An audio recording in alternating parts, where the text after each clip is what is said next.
Ai aku sul. Wan. Dia yang ada awal su. Oh. Kini vai aku de sasala ka boy. So kia de pa vera ka ngai. Oh, de la kamu aku nung fa pe se ka va de la de. Lupa aku. Lupa. Au biau kilo. Na vai kaman. Mane de mawat pe se mangala la ngos. May mata po. Ole kasi ngay may sa makaingay lang ko siya ka. Mane ka kufal makaang. Mane de punga may de vai. Wala na wala mo. Sao laku na sao. Sino sao ila fe out ko risi. Ya sao foi a fe mai. Kau maka fo il fale maka. O fale me ka wo so mai. Fo que ça. Quero que ia. Le rof. Ke lo ko wo so fa pe o le la o ma fu. Ana no se nga ke lo ai le fe ka yo a ma manami nga yo so mai. Ka ngwe le nga ka ka le nga ka amino me le wala fa pena. Ka ngwe yo so le me le wala ki sa mo lo su. Le menga o ye ko si o la ki ke la o fa pe ki ke de fa pe la ni a ri.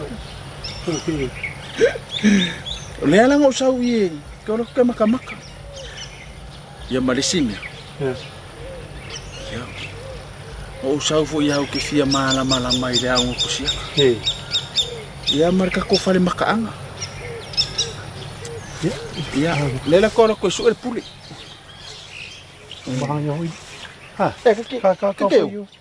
Não deixa só ko o. Ya le Ka fe ka yo de o mo ni ya bang o. Ye o ka o ko ko. Ele foi aqui na ka ko ka desse. E que kau desse la fia le fa palang el mele. Ja, van special mountain ja. Ya masalo. Patalo fatul mai manga tatu watunu ile ne vai ngola fiafi fa poponga pokalame awala ini malili. Afefi ni wasi tatu pokalame ya le atina ele kalesia. Ila na fale mata anga e pei ona yai. Ilona la mua ine ile ulu mo ngafou. Ya so le le lava malela mo kolis fa fa ai malua.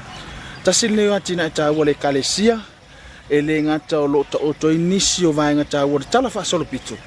Ya o lota o to fo e manisio vai ngata o tala fa solo pito o le kalesia lava ia. Maona ta wala asia. Le angor tasil ne atina ele kalesia fa so ta ile. Malenga luenga la o tu siata le kalesia le School of Fine Arts le fakasa. E peo na yelo na la mua atono taua ele ngata mo le mai moanga tupulanga talavo ia taua mo Samoa ato male kalesia ai se mau tu se tausa ile pule ia pala fo so no finangano ia ma se mala manga tili tatu falmatang kau ang ele mafai le tala fa solo pito ona ia o mai se polkalame mo le lumanai pe ta ia o mai le tala fa solo pito le silafia ma le malama atoa i o tātou lava tangata. Ina ia mawhai o na tātou whisanga i ma le lumanai. History cannot give us a program for the future, but it can give us a fuller understanding of ourselves and our common humanity so that we can better face the future. Se tasi leo mawhauwhaunga a se tasi o tusitala ilunga i totono Amerika e swafa ya Rapid Ben Warren. O lo tau i tonu le whaitau. Le tau o le malama o le tangata soifua. I le tala anga o lona whaasino manga ma lona tala whaasolo pito. E manatu tātou polkalame. O le tau le o le ano fale o lo mamanu ai le fale mata anga a le kalesia whaapotopotonga ke usano i Samoa. E peona iei lona laumua i le unumoenga fou. O se ati na e taua na whaamaite i le tō whaatatala le whanotele a le kalesia. A wale si la fia o ngā tūpulanga i le tala whaasolopito i le ngata i le kalesia. Ai whapea fo i le tala whaasolopito le atunu. Ai au la vono motu le pā o si la fia i le mai moanga ma le fita whaafonga le atunu. O le whale mataanga le kalesia e whakasa. E le ngata o se avanua o loo teu malu ma whaailoa i le tala whaasolopito le kalesia ma le atunu. Ai o se avanoa o tatala e whaailoa i tā leni ma ngā waa a whanaua onga. O loa o ina i la onga tusiata le kalesia e whakasa. O le ala fo ile o le ngā lulu e whaatasi o le ango tusiata ma le whale mātaanga. A wae wha amoe moe tele le ano whale o le whale mātaanga i ngā luenga whaatino. A alo ma whana wa onga. E le titi la le tā ua o le nei ati nai. E le ngata mo whana uolo a oina i le nei vai tau. Ai tā ua mo le kale sia mau ngā tūpulanga whai mai. O nei ati nai ua. O se ati nai le leitele lia i le ngata i le tono le kale sia. Ia e misi lava o le tāua nei ati nai le ala i whana wa onga. Pese i le tapu e ia le tō mai fo i maleanga waa whaatufunanga o whana wa onga. Ia ara le tāle ni mwhaiunga lato o whaamani e nei lato. Ia o le nei ati nai o lo whaapiana o na whaalau i loa i ia leanga nuu Samoa o tala whaasolopito Samoa. Ia le ngata i lea ia o tūlanga lava māsani a ia o le o langa lava whaasamoa. Ia e misi fo i o taula ima ia i ia ngaluenga le al whanau. Awa o le whaataua ina o le missionary o le whanawa onga o le whaalelea le o le siu mana. O to tono le whale mātaanga. O lo ta oto inisi o atawa aia ma pine whaamau o mea tāua i le tala whaasolopito le kalesia. A meso nisi o vainga tāua i le tala whaasolopito si o tātou atunuu. O le tele lava o vainga ma mea tāua o lo whaalau i loa i to tono o le whale. Ngaluenga o lo whaali a ile to mai o alo ma whanau o lo i le hango tusiata. E pei o ata na tusia o nisi o ta mao le kalesia o Missionary Whapea maniso tala tu o lo whaongaina i whaatangata mani. O lo manino ia ngaluenga whaatino le te leo le tamau ainga. Ma le sosia o lo a oina i totono le aonga tusiata ale whakasa i leo rumuinga fau. O le aonga tusiata mua lea i le atunu. Ma o telefo inisi o tusiata i longa saa o oina i totono le la mua. Ma wa vea mawhai aonga inisi o kolisi ma walulunga ma matata ese ese. Au nisi o whaatino lama lantou pisi nisi. E whaatino ai le tamau ainga na tapu e i totono le lau mua o le aonga tusiata i le lumuinga fau. O le neitalinga tusa o le aonga mua la vale tono Samoa i le mea tau tusiata le akisi. Ia o le neifo ia aonga o tele na whaau hi uinai, whaau uina i le tele o whanawa aonga. Ia le fo ila wa whaasoatu la toto mai le telo a onga le wa mai taimi nei. Ia pe o te le le sosoni fo e nei a onga. Ia lo fo in whanau tono Samoa.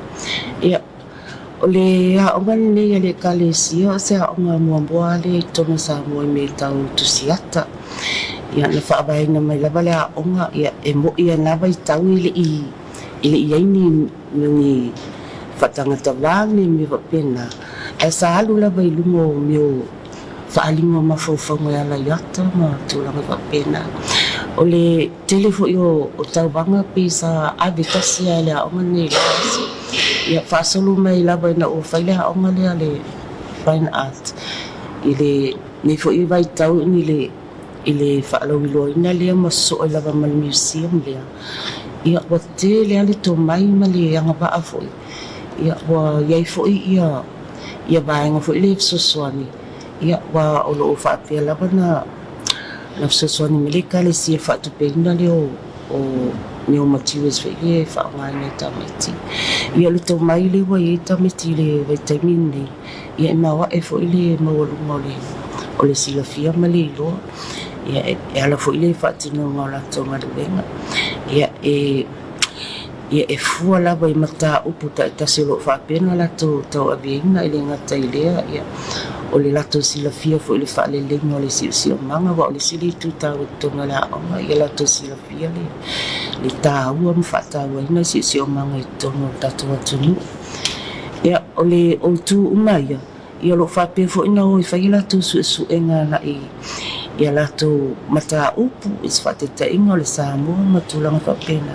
Ina ia lava pela lato silafia wa nei mata upu umama nei Mia umaru o tau ina pe unari sa weli to mai fatino ino la tonga venga le manina le e fa pena fo tu siata Wa masani lama lo tatu wa tunu uile na tu rofo ile a ta ule ang tu siata.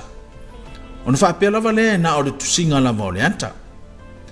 Pe tai o le mori mawar tama ita ipule o lo atangi ai o le fa tinonga o le o ina ito tonu le ang tu siata. E au fia i manisi o mata upu e au na o ina io o lava i le tala fa sol pito. O le afanga fo ile o le telo ngaluenga o lo fa ilo ito tonu o le fale maftanga. Awai fatino su enga fana wa onga i le tala fa solo pito. Ona fa ongane o to mai o ina e tusia yata. Ma vane fa tangata ina ia tino mai le tala fa solo pito. Sa ma fai ona su ina. O lona winga. Elena o le tusinga o le anta. Ai ai mamata upu o lo o ina fantasi a wa fana wa onga. O lo auto va atu e utu vai le mana malama ile a onga tusia tale kalesia. Oli tulanga la vai le onga oli sila fia le oli awal nia onga yo lo fa piana avia ngoi tamiti fu ile o mali tau sama sfuto e fa pena fo sfutas ya oli tele fana wa onga lo fa piana na onga mai la lo tulanga ile secondary school le makeup art le visual art ya fa pena fu ne fa yesu enga ya na ile lo ai tamiti wanga pa ai mo le fine arts ya ole o tawina fu le fana ya ele fa no fi fu e o mata upu fu e lo fa pia la wana na lo fa pia la wana fita tonu wa ile i yang apa amato mai ya la le patino ino la to maluenga ya le ngata fu ile ya awa ro fa pena ave fu isimta o pe so ta yang i ili tusiata ya me se fu yo le bane no isinga luenga ina ifa fa ngo fiele la to so ta inga male mai fa fu matamata e piuso si le tu tawa ya le ngata fu ile ya ro fa pena ona tu ula bano fo ile fa na wo su e nga e la to mata upu sfa te ingal Samoa e fa pe fo ile tala fa so pito ina ia la va la to mai le nga te ile sila fia ya mse fo ia lo loto la to mai va fa tino ino la to marwen pese io tala anga ma me tu to no tato no ya mse fo ia le si o manga ya ola la fo na fa ta wo ino pe o ile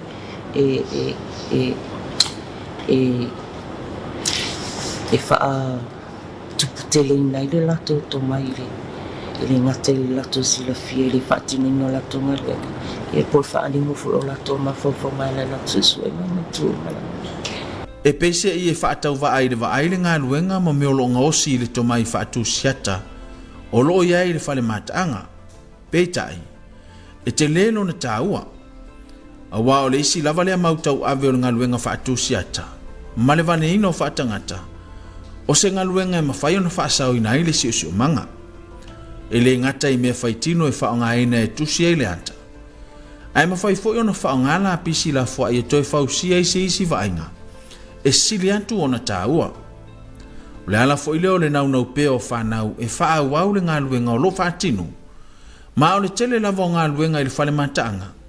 O ngā luenga sa whaatino i le to mai o whanau o loa o ina i le aonga tusiata le kalesia. O le ngā luenga o ma sa whapiona whaatino ina le whanau a onga. Ia, ma le fio tau sanga. Ia, le ho whaawi ina ma le manui o le telefo o whanau o i whako. Ia, o le so se tunu o lava. Ia, lo whapiana i whale mataanga.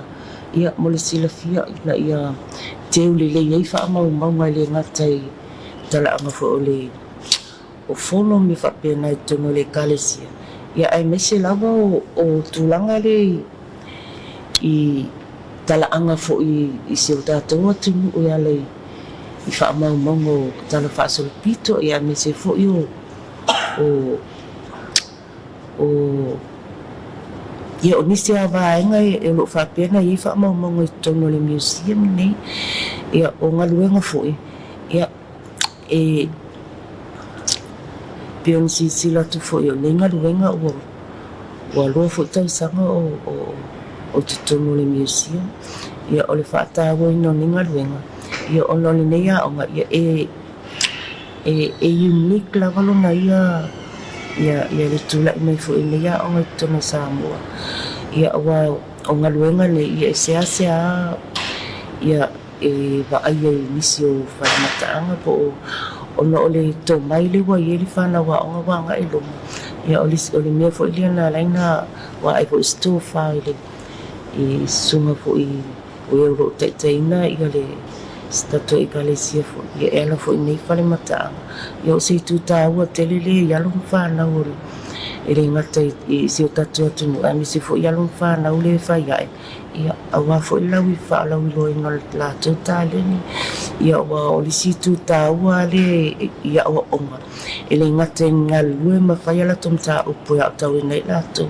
ia e pe o le sile no fuanga e silin sa we pe ba ia na ia awa fo so la to mana i mangia awa ole taimi la be u fale me tono le fale nei ia pese io I fo e mawela tu so ta inga ma le ngata le vai fafu ia e fa so fie fo la to ma fa nga i tulanga pe o le vision nga i la to lumana ia nga i luma ia o le fa tawa o le tawa la na le fale nei ale ngata fo ile e lo fa pe fo ina sia si me le telu tu lisima ina fo I vai tau le taimi o talai ba ia sa fa tu mulia nei le I tangata sia si mai ele ngata fo ile o tatou tangata e se atu tatou atu no e lo fa pena na so mai mai mo ino fo ia tulanga ia ele la va se sili fa maliena ia ono ele ngata ile quality o ngaluenga ia e fa pena fo ia tala anga esi lo fa pena ona la tu fa lungo ia fa matalo fo ia lo fo ngaluenga fa na wa o lo fa ya eu tu vai mai sulpi ese tira awe kau i te no tu ngai are le a fa se mara no po ta to programa ora ni mo a tu tari mai ya na o fule si va si u la ko vai po fe mi o fe ro ye mala mai la ko mara ma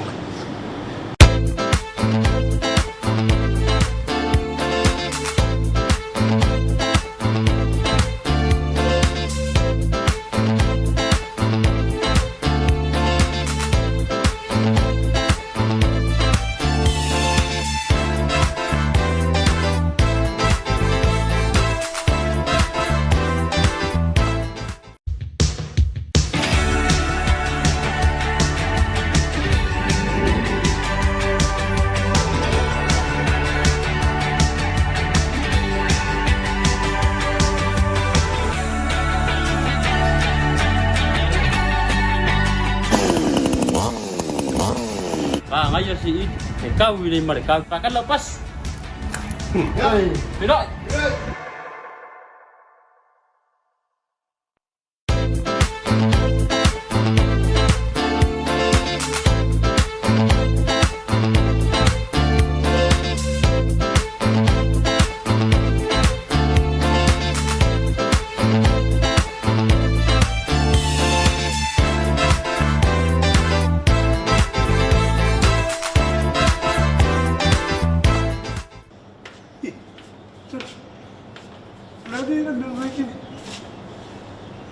Oi, vai a kuya ka ngayon.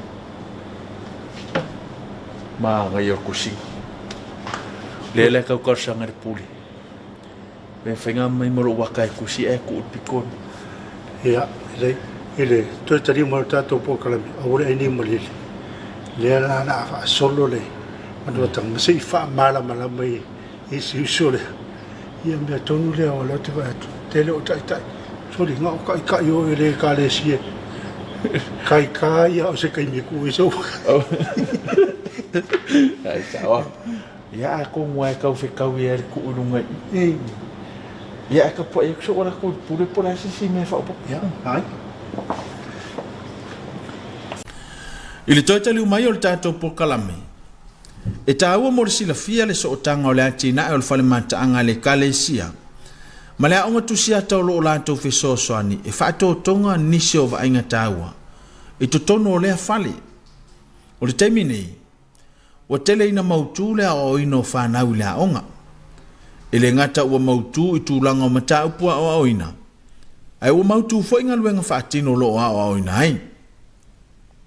A whai fo i e mai mua, matanga i vainga ese o lo i tutono le whale mataanga. O le tino a toa leo le ngā luenga whaatino ma le tūlanga. Mo o iai le to mai o whanau o lo aoina i le angotu siata. O ia awa o ngā luenga lai whai. Tusa o ngā luenga nā le a tau ina le whanau ina ia lawa la tu sila fia i le whaatino ino ngā luenga. Ia a umaro lawa mai ala tu wa ia vai tau o ia mas whaitete inga a whaila tu wha au ma pese i o ina le e au mai ala tu ngā luenga. Ia awa fo i le display mai i le museum. Ia ina ia susu fo i tala au mai matua ia le ngatu fo i leo le au wala au lia. Ia e mai mo ina fo i le to mai o anu whanau o iai. Ia o le sinai tu e fie fo i matua ia e o mai. Ia ono o le e ofo fo i le to mai maleanga pa o ia la to whanau e ala le whatinina la to mai. Ia o ngā luenga uma le whatinina. Ia lo whapela mana o tau ina i tono mta o puta i tasi. Ina ia lagu fo ila tu sila fia. Ia a mai e fo. Ia wai e umao mau e whaila tu suenga. Ia wa le vaenga mulmuliana o le whainga la po presentation. Ina ia matulo. Wa lagu fo ila tu to mai le whatini no me te tasi. Wai fo ila tu sila fia le tu langu ma le tu langu. Wa te lele suinga wa yeile a onga ile nei vai tau. Pe a whaatusa i lona tau a matamatanga sa yain. O le teimi nei wale ngata ina whaatupula ia whanau ua o oina. Ai o mau fo ia wano mo alo tamaitai o le atunu ua o oina ai to tono le aonga.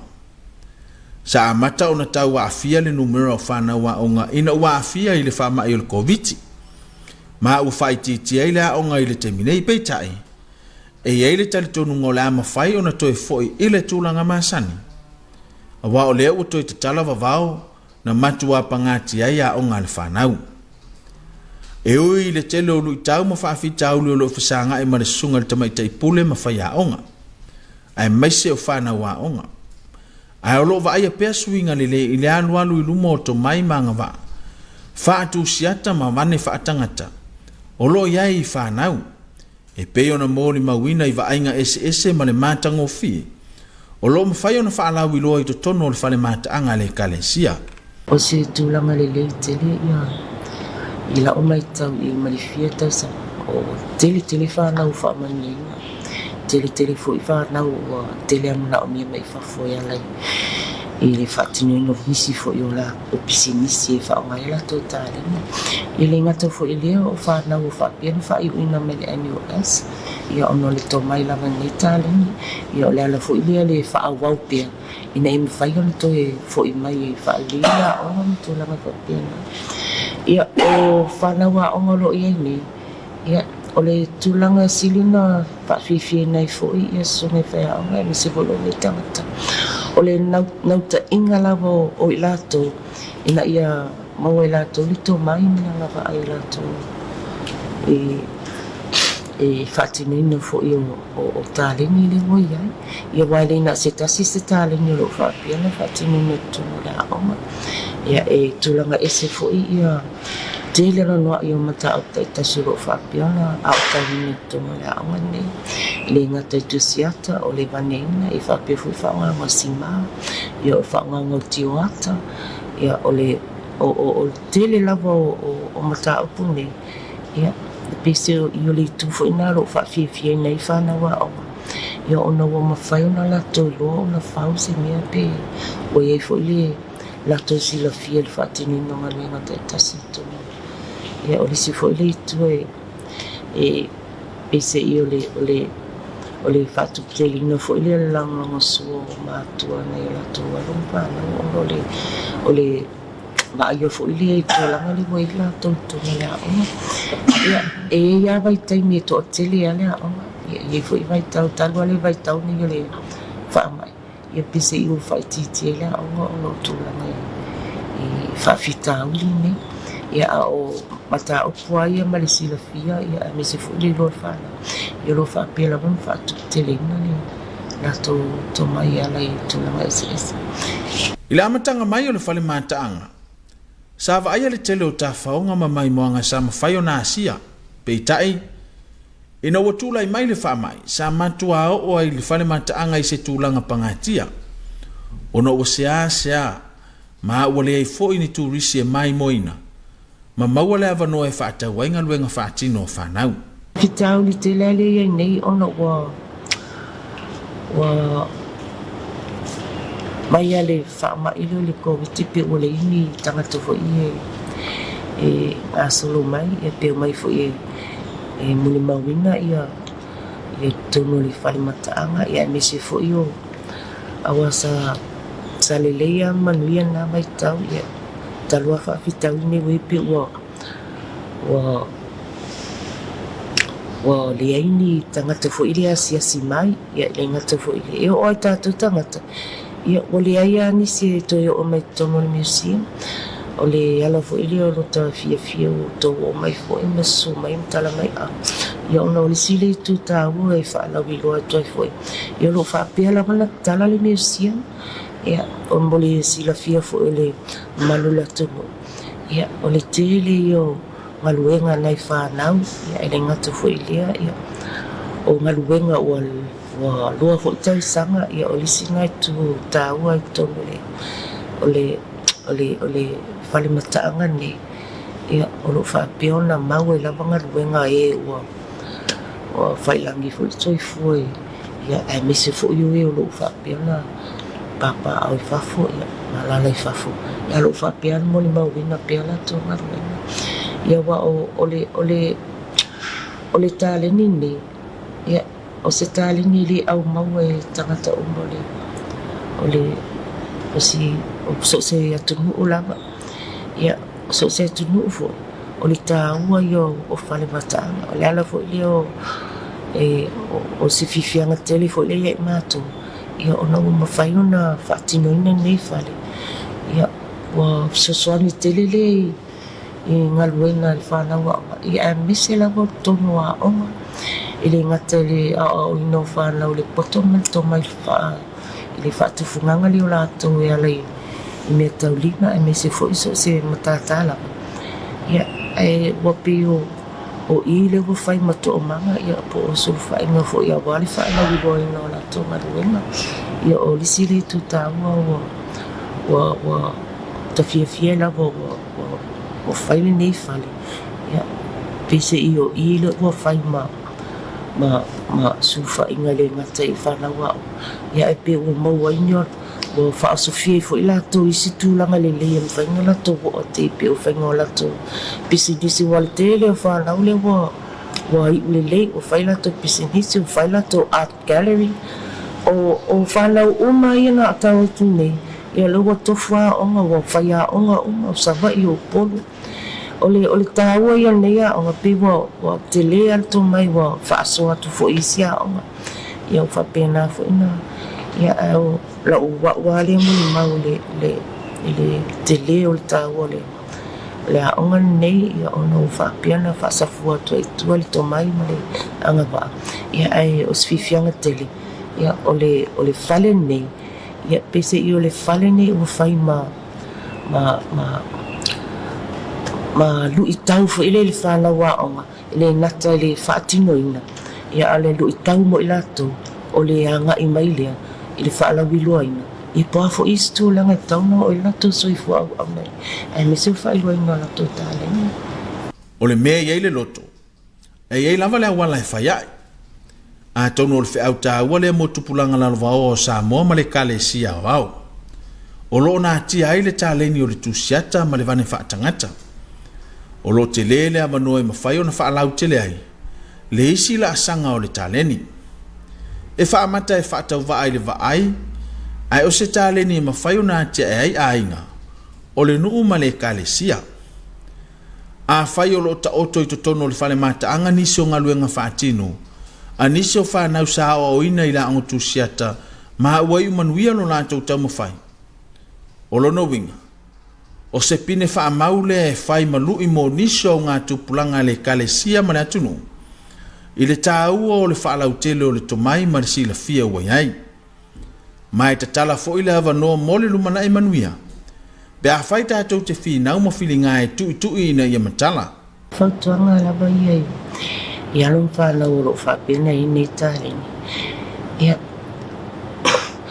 O le nei tāleni al tele o along whanau whamanina. A whaila o lai te ole tāleni. Ia. O lo te lea le wanoa, te lea o ngā whaawau. Ia ele ngata fu ilea. O lo maua lava le wanoa i tonu fo lea o ngā. Ia e ala fo ile au tau winga o tāleni fo mwhai whamanina i lātou. Ia.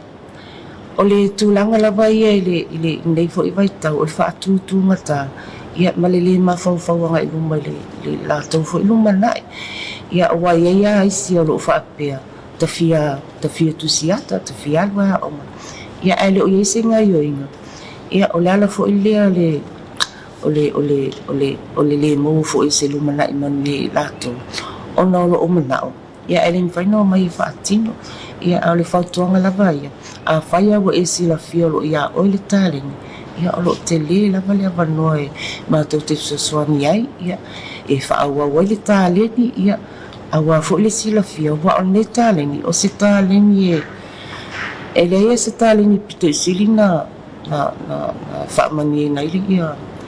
Ia le tangata e tusa fo i ngalo inga whaima. Ma le loa ma le sila fia.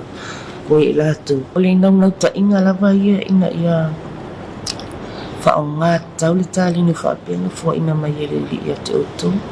Ia lo whaapea fo nei ia o ngai e whaawau ina i lau tāleni.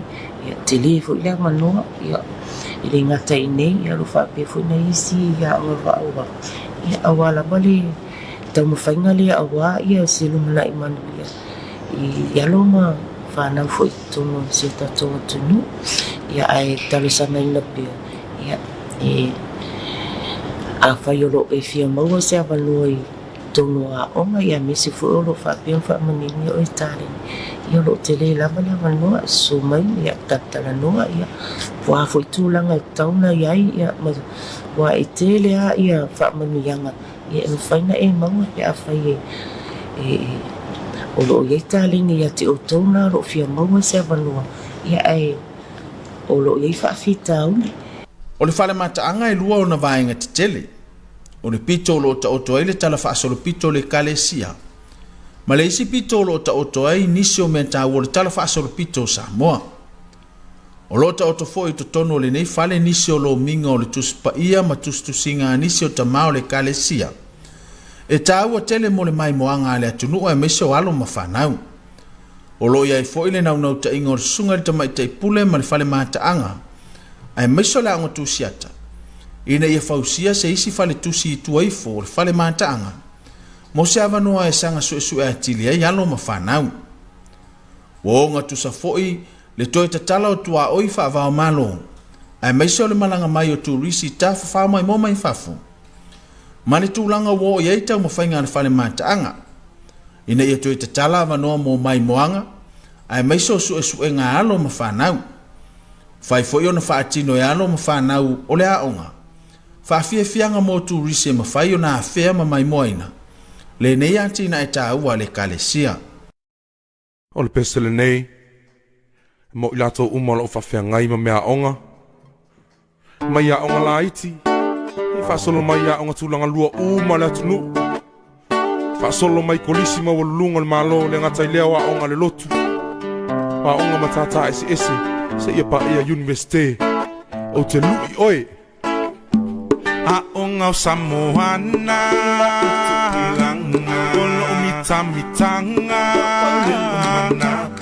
lene ia tuvasa e pele leanganga, teine matama, se ai mo ai ngā malalafanga. Filanua i mai toninga ese, o se vainga wha fia loto, walangi nai o lenei ese, moe olo o sue i le poto, usoe o le wha vai, matau mawhai, na lue i le mea e ngatai, matau mawhai, talo le hanganga ia fesoso ani mai ni le time le I tu mai a onga Samoana olo mitanga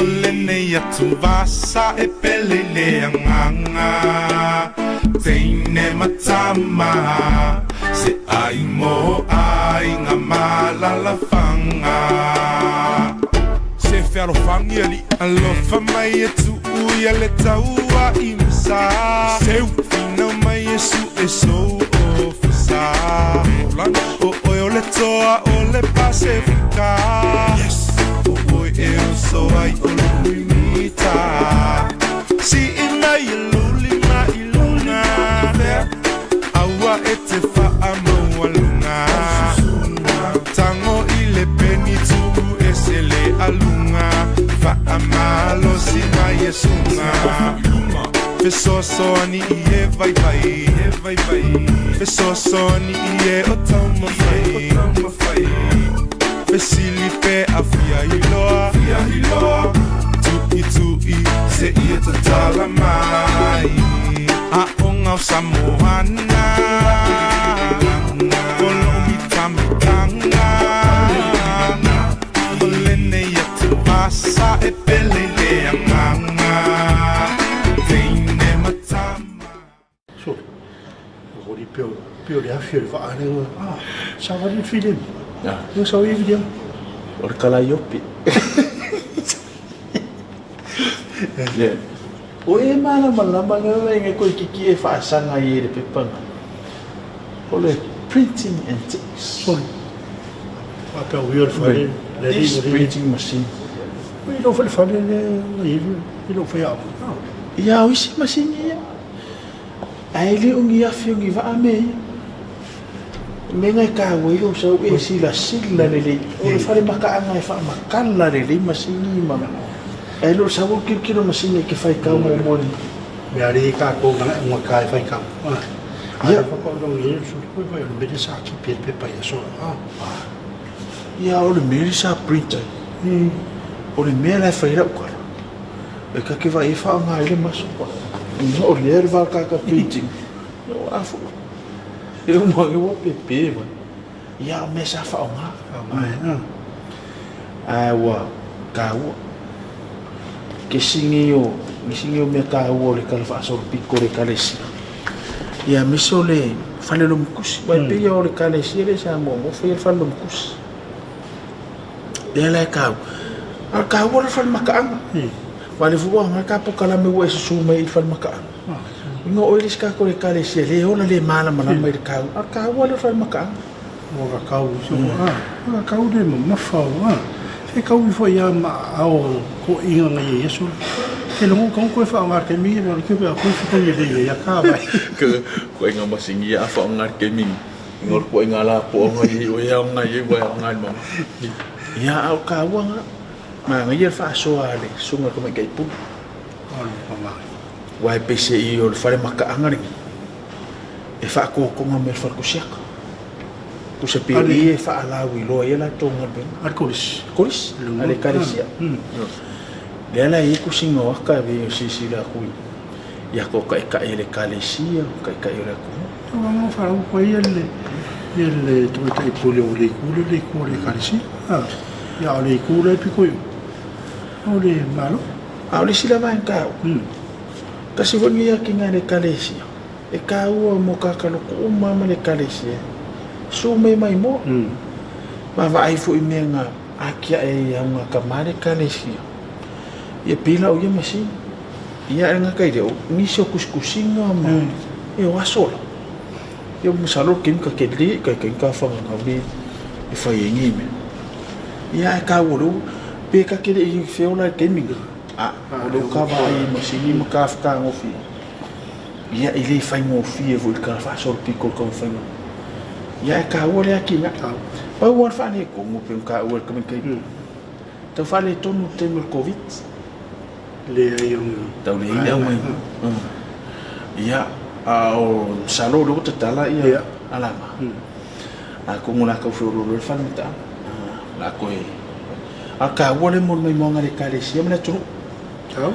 Jele ni si me tala fa so pito le tonu ni. Ia tau fo sile mesela wano fana. Ala o pipsilan ka mo ka. Sile tau mo ta. Ba fino mo ka fie se la mo ile mo ka o le mo fisa mo ani ko. Be ai. Ka o mo oi. Na ngo sa wa biro. Ka o le ko sa. Ku sa le la sa wa ri sa. Al mala. A o le fa ai lo me ngopi. Yo lai wa sa fa me la filo. Yo le fai tau. Na.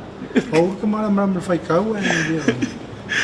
Fa fonga na tunu ule fa so ata mai tai pulo la ngo tu sa tale kale si fa kasa ilona la mo ile moenga ele ngata ile a matanga le ni tina ia me se fo le to fa na ile kale si fa ma iti ele ngata ta pu so i fua o ta wino fa na o le taleni ma le ngama ale tusi ma le vani no ata mtulanga wa pena ia a o fai fo i ma a fale mata anga e mai mo ile kale si a inisio to mo fainga alo mo fa na o le ai mai mo vai sofo o le mai ona fa ai lo le a te linga o tang fainga la ngo tu sia ta mata to fale mata vai sofo o le ai mai mo se mo li mau nei fa na ele nga te ta o le ngo tu sia ta o le ta le ni mala nga fa yo na o ta wina la ngo tu sia ta o ba tasi lo a o la to pu el so i fu o ni so tu sia ta ilonga o lo ia to no le tu mo le nga fa afte tele so te mate pule lang tu sia tele fakasa mo le no me fa so ta o fa afte fa lo fa to anga mal mtanga le ngo fa to anga fa nga fa vo nei ta to pa anga lango ina nei poklame o se fa po ponga na ya so mar so ngo ta to poklame mo te nei to fa so ifu ta o ene ma ve mi si e sa mi un fa mi si Yo ai fi kau le ya lo mo. avec qui ça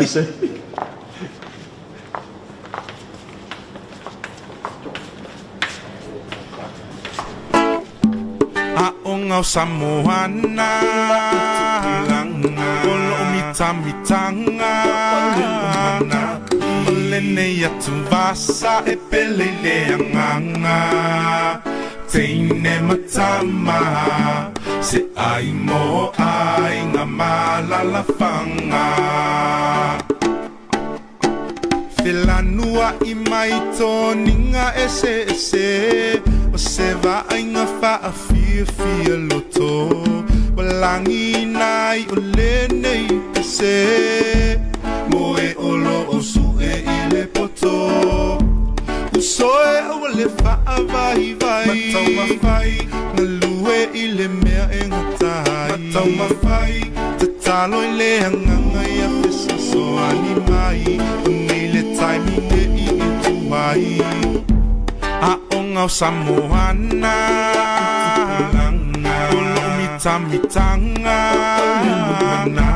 Olene ya tuvasa e pelele anganga Teine matama Se ai mo ai nga malalafanga Se fialofangi ali alofa mai e tu Uia le taua i masa Seu fina mai e su e so ofisa O o le toa o le Pasifika O e o so ai o le kuimita Si ina i luli ma i luna Aua e te faa maua luna Tango i le peni tuku e se le alunga Faamalo singa yesunga Peso so ani e vai vai